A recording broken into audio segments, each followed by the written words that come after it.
Welcome to the Indiana History Project. I'm your host, Norm Taylor. It's good to be back in the saddle again. That was an old phrase back a long time ago there, Lee. Who said that, back in the saddle again? That was a song, wasn't it? I did. Oh, that was Gene. No, that may have been. I didn't know you were a singer, too. That was Gene Autry. Yeah, I was going to say, Gene Autry. I heard That's Gene right. Autry sing that. Yeah, back in the saddle again. I was going to say, Lee, if you're a singer, too, I would sure love to hear you singing. That would be great. But I like that song. I like Gene Autry myself. He was good. But anyway, it's good to be back in. I've had a summer of kind of being off, and many of you say, yeah, I'm off, but I'm not. Don't mean off on that way. I've been in reruns all summer long, and kind of like Andy Griffith. Andy Griffith's been in reruns for a long time, so I guess we are too. But it's good to be back in and doing a show with veterans again. You know, we started over 4 years ago, Lee. I think it's been about 4.5 years. Can you believe we've been doing this for 4.5 years? No, it feels good. You were a baby when we started doing this program. You were just young. About 4.5 years, we started doing the Lawrence County Oral History Project. That was the name of this, and we started out doing veterans, and now our name's changed, and we're doing some other things, but we're still doing veteran interviews. And now it's the Indiana History Project, but even though that's changed, Lee Hutchinson is still the same. Well, we're still trying to find veterans to come in and tell us their stories. They're hiding from us. But we give them. But you see, we give them television, and we give them a disc of the program, so they can always have it for their family. So they don't have to sit down and write their history. They just sit and talk about their history. You know, Lee, I don't know how many times already. You know, these, like I said, we've been doing this for 4.5 years. I don't know how many times I've had family members that have come up to me. She said, boy, I'm so glad you guys were able to get, Grandpa so-and-so or my dad on this program and to do this, because he never talked about this before. Well, we have lots of people who remark that they watch it. Oh, yeah. And I always say to them, if you know a veteran and you would like to have his story, why, get him to call us. Yeah, and we would love to have you on. So we're still interested in doing veteran interviews, and we hopefully in this next year we're going to do several. Lee, I haven't got to see you for a while, but it's good to see you back in the saddle. Like I say again, we won't go in that singing again. But Lee, you had an interesting thing happen concerning, well, fortunately it didn't happen, but you were going to take a ride in one of the old World War II planes. I know there's a story there. Do you mind telling that for just a moment? That's the story. What happened? The Liberty Bell was a restored B-17 that flew all over the country. And when they came to Indianapolis, I would get a free ride. And so last month, they were coming to Indianapolis, well, June the 13th. It was day after my birthday. Yeah. So my son-in-law and I went to Indianapolis, and we were ready to ride the Liberty Bell. And we pulled into the airport up there, and Liberty Bell wasn't there, and the fellow had flown in a P-40 Flying Tiger type of plane that also belonged to that company. He said the Liberty Bell had an emergency landing.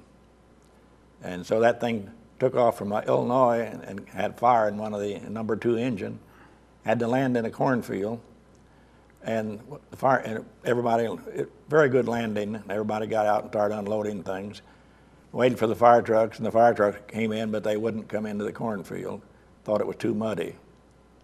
So the 7 guys on the B-17 sat there and watched that $1 million plane burn up. Oh, that's awful. $1 million. And we had pictures. Yeah. Oh. Someone sent me a series of pictures of it. When it landed, it was in very good shape. And of course, in a series of 10 pictures, it just burned to a heap of ashes. Oh, beautiful. So it could have been salvaged if it could have got back to the airport. Yeah. But we missed that ride by about 3 hours.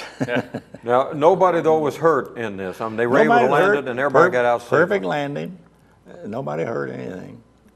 And I would ride again today, but I'm not going to ride that plane. But the other one is coming into Indianapolis this weekend or so. The Collins Foundation has 2 or 3 planes they fly in, and I'm not going. They don't know me. Yeah. People in the Liberty Bell knew me. Sold my books, in fact. Yeah. Well, you know, Lee, I think that the Liberty Bell was at the Monroe County Airport. I remember a few years ago. It seemed like I went to see that. I believe it was the Liberty Bell that was there, and it's just a shame that a vintage, beautiful plane like this is gone. Yeah, but there's still about 5 of them flying. Yeah. And maybe 3 touring, you know. Yeah. And so there's only about that many then, only 3 or 5 or something like that. It's all up in the air. They still fly across the nation. The Liberty Bell went to England 2 years ago. Yeah. Flew all the way to England and flew around over there a while and came back. It was perfect shape. It was just one of those freak accidents. Well, we're glad you didn't get in there, and you know, wouldn't that have been ironic? All these missions that you did. I know you told me you did 20 missions before the age of 20. Now, it wouldn't have been ironic if you'd have had trouble in one of these at this late date on these things. Well, I'd have been all right. I'm just glad I missed it. Lee Hutchinson, our World War II veteran, that is co-host of shows when I do the veterans part with me, and like Lee said, we are always looking for veterans, and get a hold of Lee or myself, and we'll make sure you get on here. John Abel is with me. John, good to have you, Thank sir. you. It's All right. always good to talk to a veteran, and we also have Mark Shaber with us. Mark, good having you guys with us today. Thank you. Nice to be here. Thank you. And we do appreciate what the veterans are doing. Certainly what is happening with the veterans today, as of even this morning when I woke up, and you know, we're talking now and we're in the midst here of 2011, they're talking about budget cuts, and I hear that the military maybe wanted to have some cuts. You know, I haven't heard this, just a rumor in that, but and it's kind of, you know, when we think about cutting anything veterans, I don't like that. I'm sure you guys don't like that either. Definitely don't want to do that. Yeah, so that's something that is kind of, I know with the people of Lawrence County and the people I'm associated with, that we don't like to think that any, I think of some disabled veterans that we've had on the program and all that, and they rely upon that kind of funding. So, Lee, we don't like to think about that getting cut, do we? No, Lawrence County is a good place for veterans. I agree. Our county has been very active in supporting veterans. And they recently honored Bill Baker for the service he's done. And I was glad to see that. And it's a great... fine guy. Yep. John, you are from Bedford. I was born and raised in Bedford, and so I'm a native of Lawrence County. So. Did you ever want to live anywhere else? You know, I've been all over the world, and I've been to the Far East. I've been to Europe while I was in the Air Force, and I have never wanted to live anywhere else besides Lawrence County. Yeah. And so a lot of people ask, you know, that would you want to live in California? I don't think so. You just like the southern, the I like- hills here of I like southern the Indiana. hills of southern Indiana. Yeah.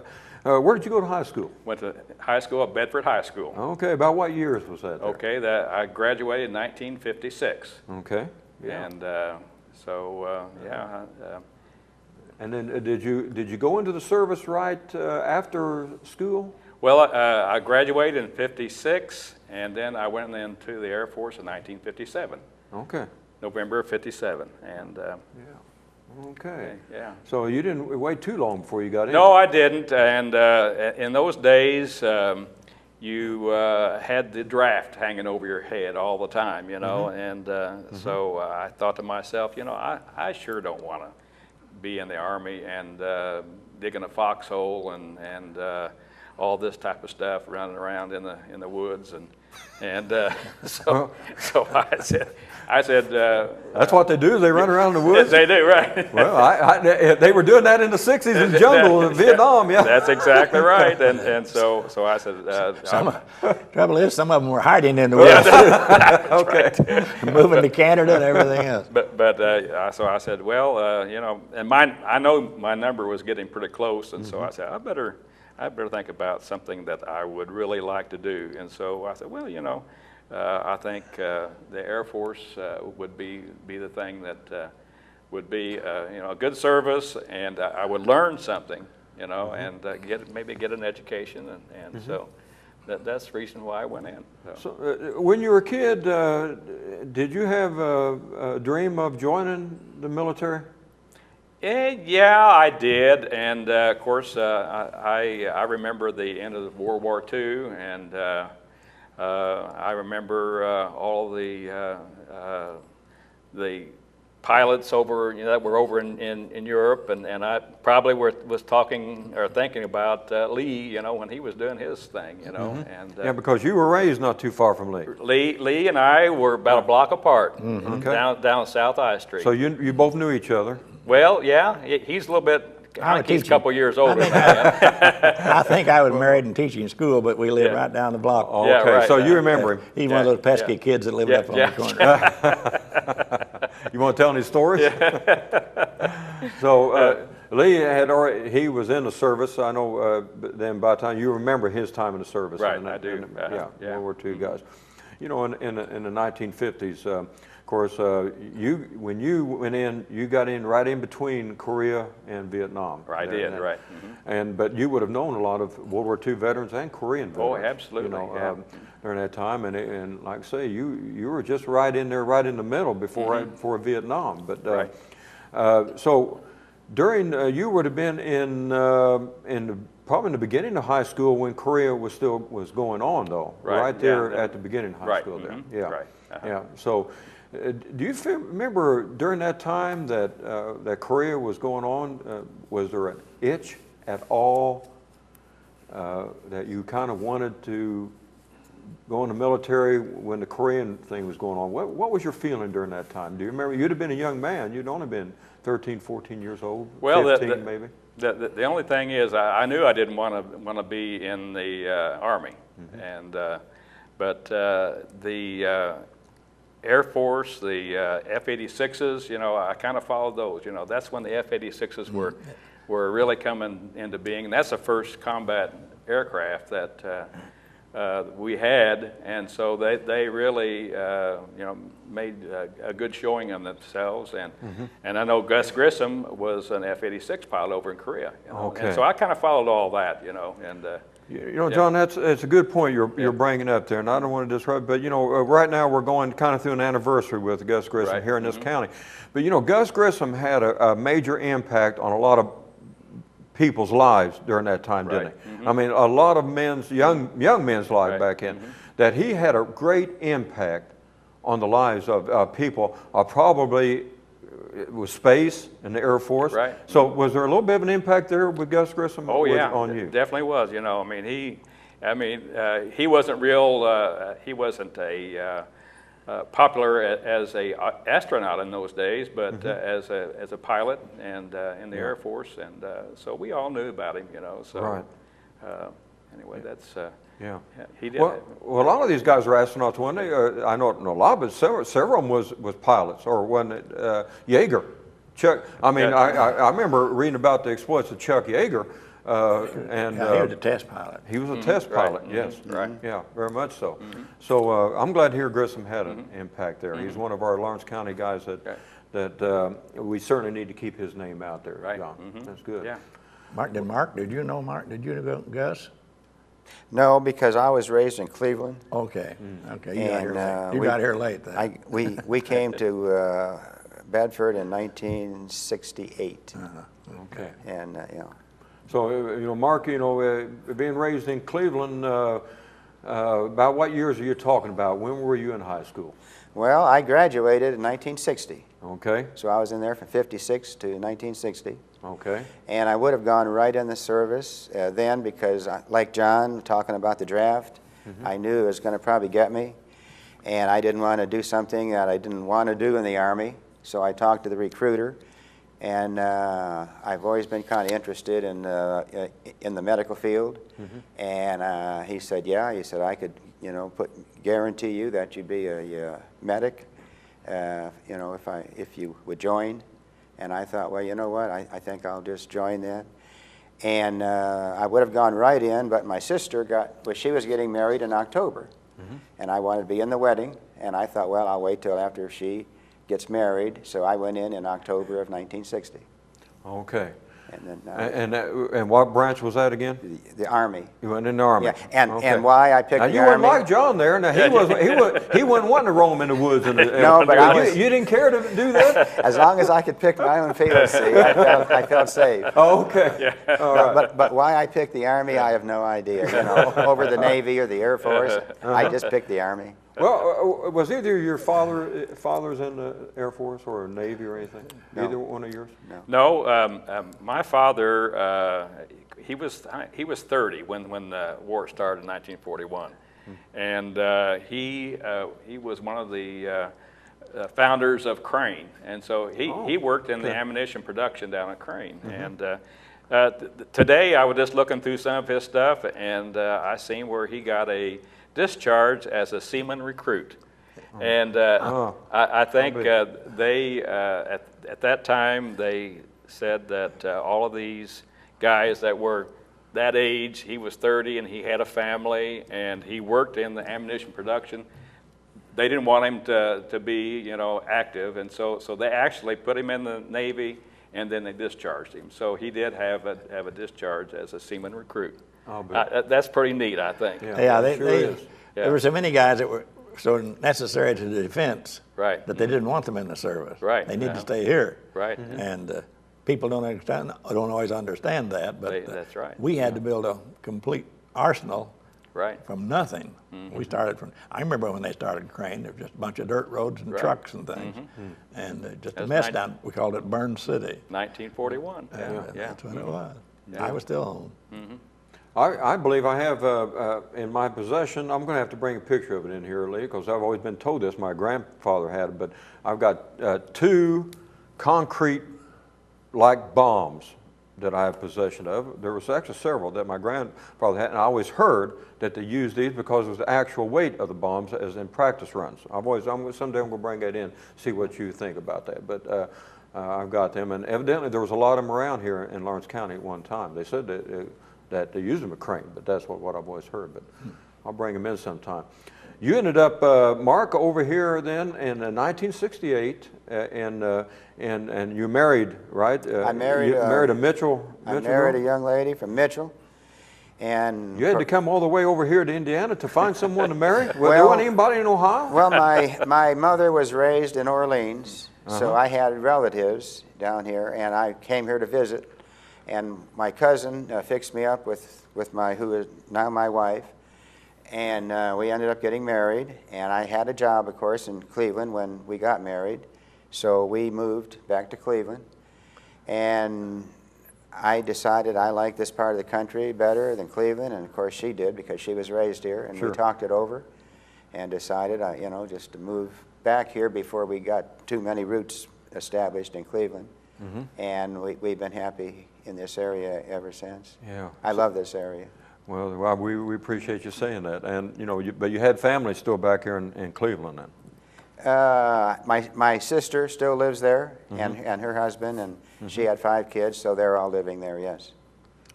Gentlemen, both of you have mentioned, and Lee and I have talked about this, but you both mentioned about that the draft had an influence in you joining up. I remember going through that myself, wondering, because my draft number was coming up. This was during the Vietnam years, but on what to do about that. Just throwing this out to you, this is kind of a modern day question, but what do you think about the draft? Well, Anybody wants to jump in on that, but what do you think? I can see some, but I'll let you guys. Want me to go? Okay. I think that I think everybody should have some kind of service, as far as helping the country out. And but I think the volunteer service we have right now is working real well. I think we've got a better quality of men and women in the service right now, and especially the Army, and because people want to join. Yeah. The other way that they were told they had to be in there, and they didn't like it, and so I think it caused problems. So that's, Mark, what do you think about that? I'm glad you asked that question, because I don't know how many times I've commented to either my wife or to a friend when they see we're talking about some parents who have troubled children, especially boys, that are into dope and they're undisciplined and they just can't do anything with them. I don't know how many times I've said, you know what, they need to be in the service. They need that structure in the service. They need that discipline, and it just makes better men. It does. And I wish to this day they still had the draft. We would have a better country. In fact, I picked up some habits. I'm no shining example, I don't mean that. But I picked up some habits that I still have. If you were to follow me home today And every shirt that you see hanging in my closet that doesn't have the left sleeve hanging facing you, I'll give you a $100 bill because I still picked up that habit. Yeah. Now that's just a small example, but you do pick up good habits. Good habits. You don't hardly pick up any bad habits in the service, and you keep these habits all your life. And even on the hanging of your clothes, Mark. Right. And when you go out in the workforce, if your boss yells at you or tells you to do something you don't want to do, you're used to doing it because you're used to the sergeant yelling at you, and you're used to doing what you have to do. If somebody has more authority than yourself, you're used to doing that. These kids anymore, they get yelled at and they want to quit. If they're working at McDonald's and the boss yells at them, well, they want to quit. And see, that wouldn't happen if they were in the service. It just makes better people. Well, I don't think there's anything wrong with learning discipline and self-respect and respect for other people, is there? Exactly. In fact, when a young person to go, how are you today, sir? It stops me. I mean, it just, I mean, because you don't hear that type of thing. And when you do hear it, it automatically brings you to attention. That's right. Just simple. How are you today, sir? Yeah. Right. What do you think, Lee? Of course, We've discussed this. I believe we ought to have universal military training for at least 3 months for every boy and girl. It could be a summer. It could be the last year or graduate. But every other country does. Right. Germany, Israel, and all these other countries have it, don't they? And, of course, people preach in school. The schools have been under attack all year from the state and the federal government. Everybody blames the schools, but the whole thing boils down to discipline. And what these two men have said are both discipline. Good habits and discipline. And you know what? Now, I've been a school counselor for a lot of years, but these kids, a lot of these kids want that kind of discipline. Sure they do. They really do. They want to know where the parameters are at. They want to have the structure. Yeah. And let me weigh in. I agree with you guys pretty much. And for my just 2 cents worth, as being from a school counselor part of it, I see kids that graduate that have no idea what they want to do. So what a lot of them do, and they really don't know what to do, so they'll jump into college, and as you all know, that's an expensive mistake or investment to make. You're talking thousands of dollars, and they'll jump right into college. It's not for them. It's too early for them. They don't know where they're floundering. They don't know what they want to do, so they drop out. There's a high percentage rate of our kids in the state schools that drop out because they just don't know what to do at this point in time. If we had something like what you're talking about in place, this would give them a time of maturing and of helping them to find direction, and then they could go into something. So I think it'd be a good thing myself. But I think when I came out of the service, millions came out. We were all 20 to 21, 22. And when we went to college, it was serious. Yeah. We knew we had to study. Yeah. The government paid for it, Right. but the guys that stayed with it, my entire career based on our service in the Air Force. Well, John, you have joined up and you're ready to go. Tell us a little bit about basic training. Well, I remember very vividly the day that I actually was sworn in, took my physical. My mom and dad took me up to Indianapolis and dropped me off at the recruiter's place. I think it was on Pennsylvania Avenue or something, and spent all day there. Of course, they gave you all kind of tests and physicals and all that stuff, and then it was time to leave to go down to Texas. And we had our basic training down in San Antonio, Texas, Lackland Air Force Base. And I remember the old Sarge there says, "Okay, Abel, you're in charge. You're in charge of this flight." And says, "You're going to take these 20 guys down to Texas," and said, "But you're in charge of them." I said, "Whoa." I said, boy, they've already. They must have seen potential in you there, They've John. already found a good leader, Yeah. General material, right? But little did I know, my name began with A. Yeah. Okay. And so anyway, that's the reason why that I was in charge of the flight. And so anyway, we got on a plane down in Weir Cook Airport, and it was a 2-engine aircraft, and so it was the stormiest ride that I've ever been on. I tell you, that plane went upside down, I think, you know, and every which way. And I said, what in the world have I got myself into, you know? But we made it down to we made it down to Texas, and then we, of course, went through the first month of basic training. Then I went to tech school in Denver, Colorado, Lowry Air Force Base, and so it's electronics and armament training. And Okay. What did you like basic training? I did. I really did. You know, because That's unusual. You know, Yeah. usually we don't get this response here, Yeah, Lee. Well, we get a No. mixed. We get a mixed bag on this. but most of the guys, like he says, you want the structure and you welcome it. Everybody's Right. about the same age, and everything's furnished. You don't have to worry too much about anything. Yeah. And except for missing home and missing Indiana. you yeah. know. Was pay good? Well, you know, it was better than what I was making before. Okay.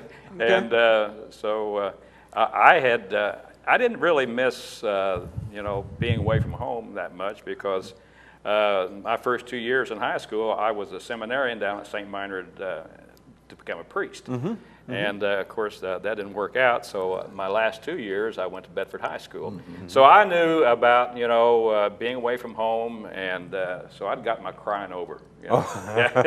Okay. And so no, it was a good. It was a good experience. Good for you. experience. And then when I went to Denver, it was less structured, because I was going to tech school every day. Oh, yeah. Okay. And so.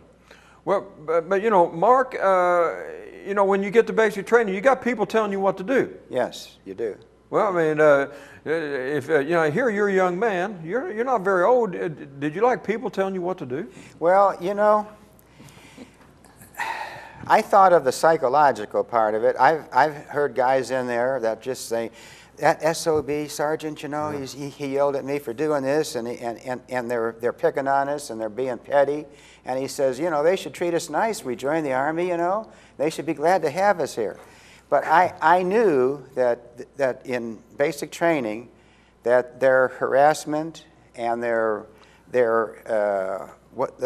things that they did was, in case you got into a situation and you were captured, they wanted to know that they wanted to prepare you so that you just wouldn't give in so easy, and you would be a little bit hardened to be able to withstand maybe some of the questioning that you would have to undergo if you were captured. And all this stuff that they do in basic is really to prepare you for combat, to see how much you could take stress, because if you're in a combat situation, which fortunately I was never in, but there would be a tremendous amount of stress, and they want to test you for this. And there was a lot of people that didn't make it. They gave them Section 8s, I think they were called at that time, and for various reasons. I've heard people cry during the night in basic training. You'd hear people crying, and they would wake you up early. You know, sometimes, well, everybody have to get up early, but if you're on KP, you'd have to get up like an extra hour or 2 hours early and go over to the mess hall. And some of the guys, the soldiers that were being woke up, they would say, Sarge, I don't want to wake up. I want to sleep long. I mean, they acted just like babies. And, you know, so these are the people. Okay, some of them they would weed out, and some of them they would eventually harden and become real good soldiers. But this was part of the system. They couldn't take everybody in there and coddle them. They wouldn't make good soldiers that way. And I realized this from the start. So I didn't have a problem with it, because I knew it was a game, not really a game, but it was part of the process. And I knew that if the sergeant yelled at me, it wasn't because he didn't like me, which a lot of people thought, well, he doesn't like me, he's picking on me. No, no, no. So you didn't take it personal? Oh, exactly, that's what I'm trying to say. Never took it personal, and so I didn't have a problem with it. I just went through it and did what I had to do, listened to what I had to listen, and it just didn't bother me. So, but a lot of them did take it personal, though. Oh, I mean, yes. they took it as a direct attack. A lot of them couldn't hardly take it. You know, you're training in the Army. I've got 2 Air Force guys here, so but the basic training's different, Lee, right, with you and John, than what Mark's experiencing. But you got to remember, I was in the Army. Oh, that's right. I was in the Army Air Force. You were in the Army Air Force. We used to call it the that's Brown right. Shoe Corps. I volunteered to fly. The only reason I got in the Air Force, Army Air Force, I volunteered to So fly. you had a little bit of, you were basically Army in your basic training Yeah. then with that, right. They beat us up too. So you thought of the sergeant in a nice way too, I guess. Then. Well, you approach it. Today, people pay for physical training and have a trainer and get them in shape. Now, old sergeant could get you in shape. Yeah. Sure could. You give him 8 weeks, and you're going to come out of there tough. Yeah. I weighed 150 pounds when I went in. Yeah. And I weighed about 145 when it came out of basic training. That is. Mark, you were sharing with us a pretty good story though, about basic training before we went on the air, and I'm sure our people are going to enjoy that. You want to tell us about that again? Well, my first day, you know, when I went to the induction area, they had us all line up for our physicals, and they took blood tests and all this stuff. And at this one particular point, they had us line up in a straight line, and they told us to strip down and bend over and spread our cheeks. And of course, they were checking for hemorrhoids, is what they were doing. You know, for people that don't understand that. And this one. All the men are going, Yeah, we know what you're talking about. Yeah, we can identify. This one particular guy, and I never knew if he did it just to be a smart aleck or if he was really that dumb, you know. But he turned a 360 instead of a 90 degree like we're supposed to and bend over. He turned a 360 and he bent over and he went like this. He spread his cheeks. And that sergeant, he says, you just get out of line and stand over there. I'll talk to you later. And I never did know what happened to him. Never did know. Do you think he was just a jokester? I think he was. I think he was because Did you laugh at him? Did anybody else laugh at him? Oh no! I knew better. Yeah. Oh yeah. Some of the guys did. Yeah. Oh yeah. I knew better right away. Oh, okay. You don't laugh at stuff like that. Yeah. Yeah. But some of the guys kind of chuckled, and I think the sergeant just kind of scolded the guys, you know. And didn't do it. He was concentrating on that one guy. Okay. So where were you having your basic training at, Mark? Okay. I went to Fort Knox, Kentucky, and I remember getting there. They took us down there by bus from Indianapolis, from Cleveland. I'm thinking about living here. They took us there from Cleveland to Fort Knox, and we got there about 2 o'clock in the morning. So you know, and by the time we got to bed, it was probably close to 3. So they let us sleep in that next morning. It was the only time in basic they ever let us That was sleep. nice of them, wasn't it? Yeah, right. Yeah. Well, they get you up for breakfast about 5 or 6, or maybe, about 5 or 6. And I think 5 maybe, and then you had breakfast at 6. So since it was so late, I guess if you get there at that time in the morning, they just let you sleep in. Well, I remember waking up to what I thought was thunder. It was the awfulest racket. We were sleeping on the lower barracks. The barracks had an upstairs and a downstairs. And they were old wooden barracks. They had wooden floors. And I realized later, after I woke up, what I was hearing when they told everybody to fall out for breakfast. These people up on the upper floor, they were running to the end of to where the steps were. And that was where all the racket was coming from. Of course, I didn't know it at the time. I just heard this racket, and it kind of startled me, and it was the most awfulest racket. So anyway, but that was the only time, we ever got to sleep in. Yeah. And then our sergeant's name, Sergeant Thursby. I never forgot that. After all never these forgot years. his name? No, Sergeant Thursby, and our company was A93. I never forgot that. Our A was the barracks number. 9 was the platoon, and 3 was the company. And A93, I never forgot that. My service number was RA 15636-452.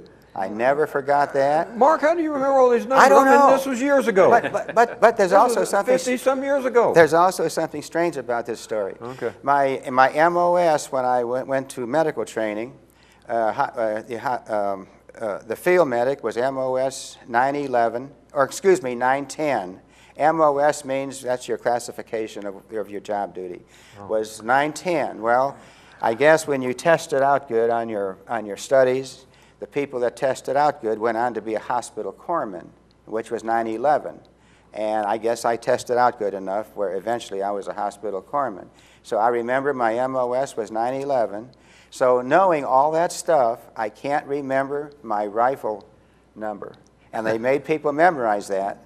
And for some reason, that's the only thing I lost track of. Now, isn't that strange? Yeah, that is strange. Yeah, I can't. We're not saying you're strange, Mark, but that is strange. But I can't remember my rifle number. But you can remember all those other numbers. Oh, yes, yes. When was your anniversary date? October 22nd. October 22nd. Okay, you got that. I was trying to trip you up. I was trying to get you in trouble. On Mark. camera, too. You were. Yeah, I know. That would have been a little forever. bit of the horns come out. Usually it's angelic, but you've got a good memory for this kind of stuff. Mark. So now you're in basic training. Where are you headed with your training now? Where are you headed with this? Are you going to toward infantry? No. From basic training, we were sent to Fort Sam Houston, Texas, and that's where we received our medic and hospital corpsman training. Mm-hmm. Okay, so you're in the medic. You're in the medical corps then. Yes, yeah. And going back to basic, if I could elaborate just a little. Sure. One time, every morning when they got you after breakfast, they got you lined up right before your day's activities. And the sergeant, he said, all right, he said, sick, lame, and lazy, fall out. I never forgot that. Sick, lame, and lazy. Sick, lame, and lazy, fall out. Because if anybody was sick, you could go to sick bay. But you better be sick. Because if they find out you're not, they're going to make it hard on you. So this one particular time, this one guy raised his hand, and the sergeant says, what's wrong with you? And he says, I guess I'm just lazy, Sergeant. Oh, I knew right away that was a big mistake. Big mistake. And so the sergeant, they had him doing all kind of washing garbage cans and all kind of stuff. That wasn't too out. smart to say that there. You have some guys in there that aren't too smart. You know, they'll say silly things or they'll laugh when they're not supposed to. And so anyway, that sick, lame, and lazy thing every morning stuck in my mind. You know. Did you like basic training? Well, you know what? No, just to give an answer. But I don't know how many times I've told people, you know, I wish I was back in basic just for a day or maybe 2 days. I kind of miss seeing the guys, and I kind of miss now that it's just like being in school. You know, when you're little, you hate school. But when you're out, you realize, you know, those were good years. And thinking back now, yes, I did like it. But when I was in it, no, I didn't like it. Because if that makes any sense. Well, why though? Why didn't you like it? Was it because you had to get up early, you had to do things? I mean, why didn't you like it? Because there was a lot of harassment. You'd march in the rain, and if somebody fell. If somebody fell out, that means when you come out of the barracks, it's called falling out, and everybody lines up. That's called falling out. The sergeant would say, fall out, and you'd all have to come out. Well, if you were all supposed to be dressed alike, and you knew what the dress code was before you fell out. Well, there's always somebody that'll have something on he's not supposed to, or not have something on he's supposed to. Did that get everybody in trouble then? Yes. So the sergeant will make you go back in, and he'll either flip over all your foot lockers, or take your beds that you've just made, and he'll unstrip them or throw the mattresses on the floor. Anything to make sure that the next morning that you don't do that again. But he punishes everybody for what the one guy did. Is that because, Mark, he wanted, that they wanted everybody to act as a team? Yes. And you're trying to build in the team concept here? Exactly. You're supposed to do things as a team. Because that's going to put pressure on that guy that didn't do what he was did. The rest of you guys are going to take care of this situation, right? That night, and people would say, no, I'll tell you what, if you know what's good for you, you better not do that. You know, they put pressure on him. And that guy knew that he'd better not make. And sometimes it might have been a mistake that he didn't mean to, but who knows why they did it. Some people, they were just defiant, you know. Yeah. But they only were defiant 1 or 2 times, and then they learn. They were tamed. They were tamed quickly by either the sergeant or the rest of the guys. Okay. Yeah.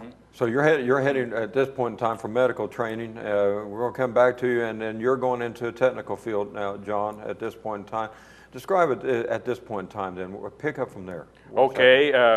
I was at Lowry Air Force Base in Denver, and that was the school they had for armament and electronics, and so I was an armorer, and so we learned about how to take care of guns, rockets, bombs, and nuclear weapons, and so after that, I fortunately I graduated in the top of my class, and so they said, well, he said, you can pick what duty station that you want, or the area, you know, and I said, oh boy, and I wanted to go to Japan, and so anyway. Why Japan?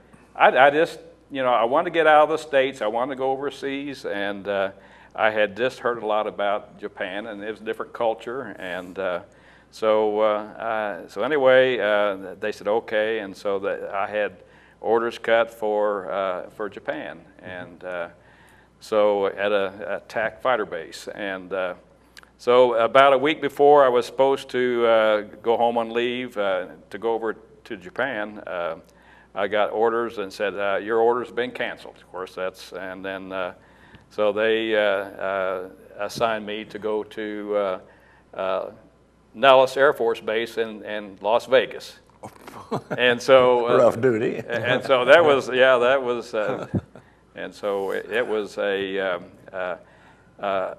we had F-100s, and it was a training base for pilots, and we trained the pilots for gunnery and bombing and that type of thing, and then they said, well, says you're in the wrong command. Your air training command says we're gonna shut you guys down. We're gonna ship you off again. And so I got my orders and went to Clark Air Force Base in the Philippines. And that was neat duty. I had a year and a half in the Philippines. What was it like there?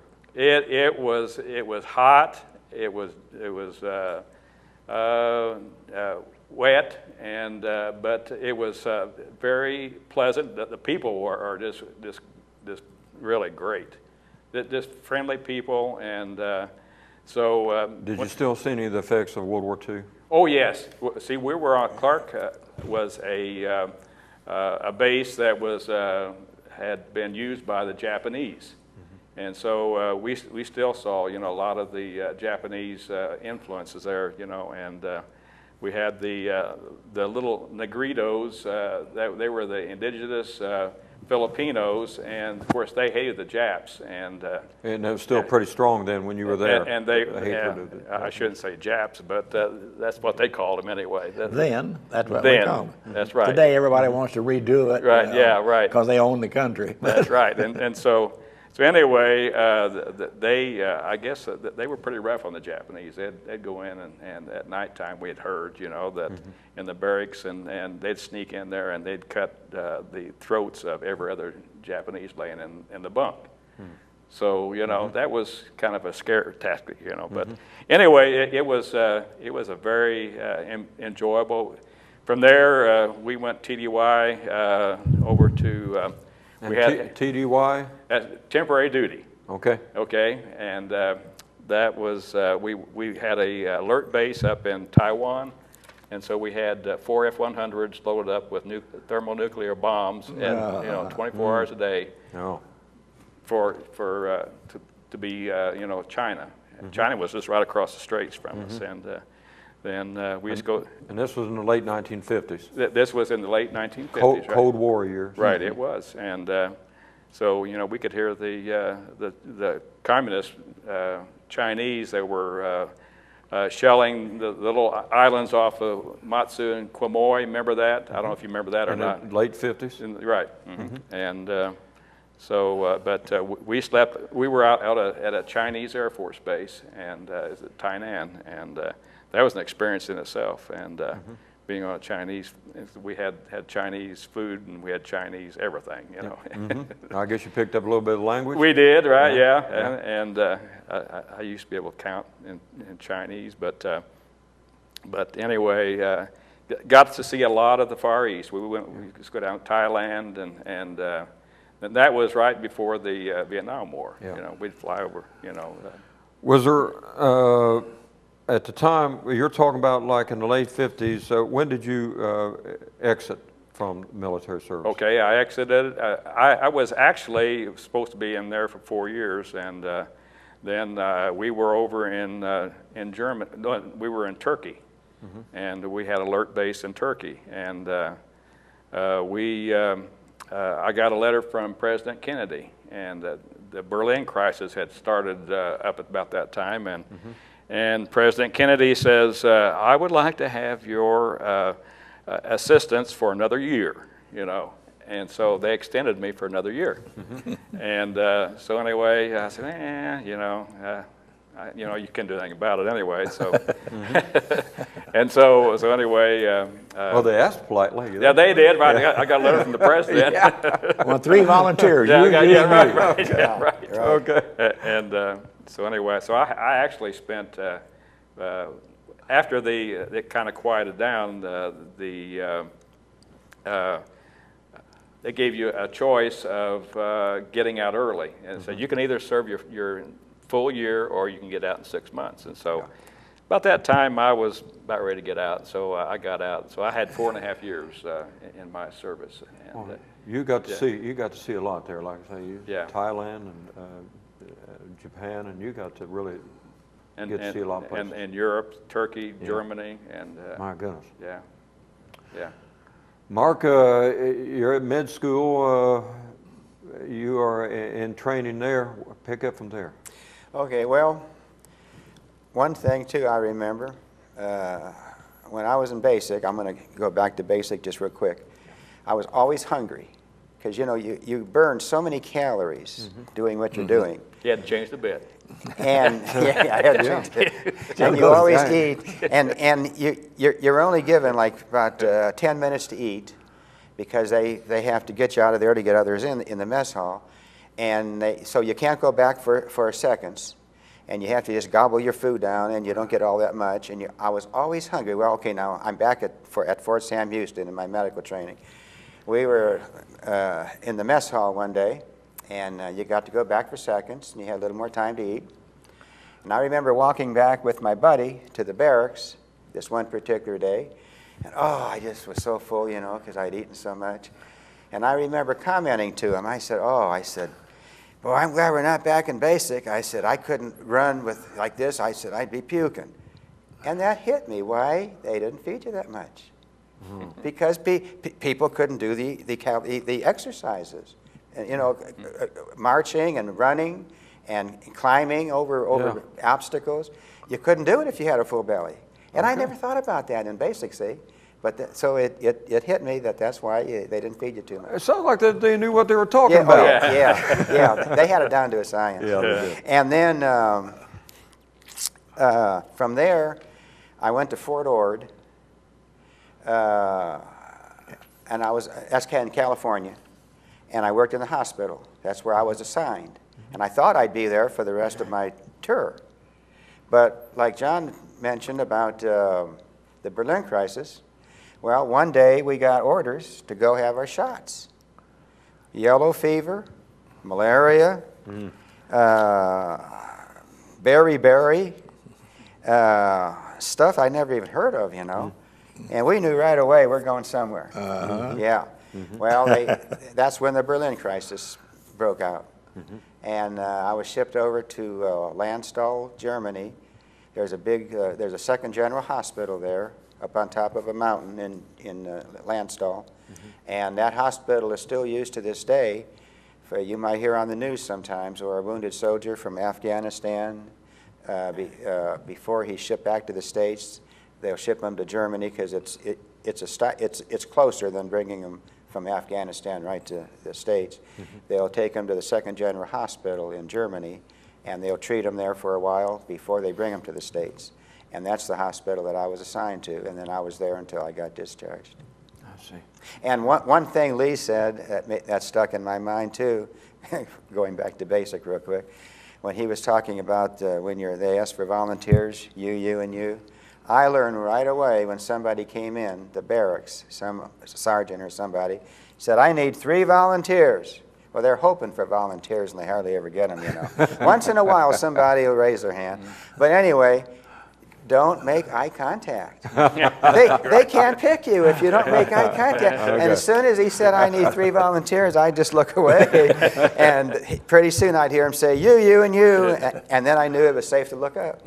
Yeah. Well, you do learn some things in the Oh, military. yeah, you learn quick. But anyway, I was at Landstuhl, Germany until I got discharged. And How many years? How long? Well, I was in a total of 3 years. You were at Lansville most of the time then? Yes, I was there about a year and a half. Yeah. What was your rank, Mark? PFC. Okay. We never made, I heard that ranks were kind of frozen at that time, and we did get notification that they were going to pick people for higher ranks, and I was on that list to be picked, you know. And so we had to really study. They question you to kind of to make sure that you were up on your the code of military justice and different things, you know, that you had to answer questions so that you could be picked for the higher rank. So we studied, me and several other guys, we studied this. And somebody told us, they came in that worked in the orderly room, and they said, you know, you guys are wasting your time. They already know who they're going to pick. And we didn't believe him, and we kept studying and studying. And sure enough, the guys he told us they were going to pick were the very ones they picked. So it was all, you know, it was all pre-set who they were going to pick. But anyway, no, I never got above PFC. Well, John, you were good enough to bring this in. Just tell us a little bit about what we're looking at here. We're running out of time, but I want to make sure that our viewing audience got to see this. Tell us a little bit about this. What are we looking at? Okay, this is really kind of a history of my service, and so these are patches that, and probably Lee probably and Mark probably had the same thing, but these are the patches we had on our fatigues. And so, of course, you can see the 13th Air Force. When I was in the Philippines, that's the command that I was under. And then we had the Special Weapons Load Team, and I was a crew chief for the Special Weapons Load Team. We loaded atomic weapons on the F-100s. And then over here, then I was over, then I got, after I left the Philippines, I went to England Air Force Base in Louisiana. And so I was in the 401st Fighter Wing. And you can see this was our patch that we had. It was nuclear weapons also. And this is the A&E patch. And you can see the 401st Tactical Fighter Wing. And this one right here is kind of unique. When we were up in Taiwan at the Chinese Air Force Base, when we'd go downtown or any place we'd go, the little kids would go, "Ding hao, ding hao," and we said, "What in the world's that?" And it meant number one. They said the GI. Of course, we'd always throw them, stuff, with candy and all that kind of stuff. And so anyway, we got permission to make a patch, and we all wore it on our sleeve as our Ding Hao patch. And so you can see. Good story. Yeah, and my, of course, I was Airman First Class, and these are my 3 ribbons that I obtained, and you can see that this was taken over in Incirlik, Turkey, and we had an alert base there, and we had 4 F-100s all loaded up with nuclear weapons at all times, 24/7.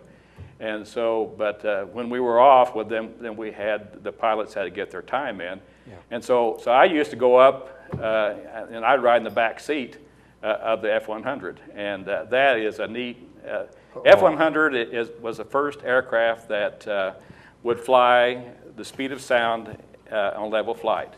And that is right. So I'm a Mach buster, if you want to call, And what's a Mach buster? Mach 1 is the speed of sound. Okay. And so did you know that? You're a Mach Broke the buster? sound barrier. Yeah, broke the sound barrier, right? We never did get that fast. Yeah, I think you did.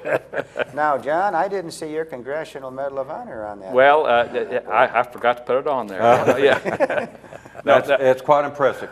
It's quite impressive. My cousin Gene Abel decided that I ought to get all my stuff together, and It looks good. and he put it together for Yeah, me. that is nice. Acorn, It's very nice. Acorn Valley, and Gentlemen, we're out of time. It goes fast, doesn't it? Yes, it does, does. right? You know, It- it goes very fast. It's always, but I wanted to thank John Abel and Mark Shaber for being with us today. Gentlemen, I want to thank you for your service to our country. And we don't say that enough. Lee, I've told you many times, but I want Lee. I Hutchinson, appreciate it. But we do appreciate your service. And I want to conclude, though, kind of on a little bit of a down note, but I wanted to acknowledge him. A friend of mine, his father, Fred Byers. I'll be, after this taping, in fact, I'll be going to the funeral home and visit Fred. Fred was a World War II veteran. He was in the Battle of the Bulge, at Remogden, the important bridge there. He and John Hill. Was right there. That's right, John, that we've had on the program. Well, Fred passed away here just recently, and I always, when I hear about one of our veterans that have passed, I wanted to acknowledge that. Fred was a great guy, and so we certainly will miss him, and we appreciate Fred. We appreciate your service to us. On behalf of John Abel, Mark Shaver, and Lee Hutchinson, and I want to say thank you, gentlemen, for being with us today. I'm Norm Taylor, your host for the Indiana History Project. We thank you for joining us. Take care.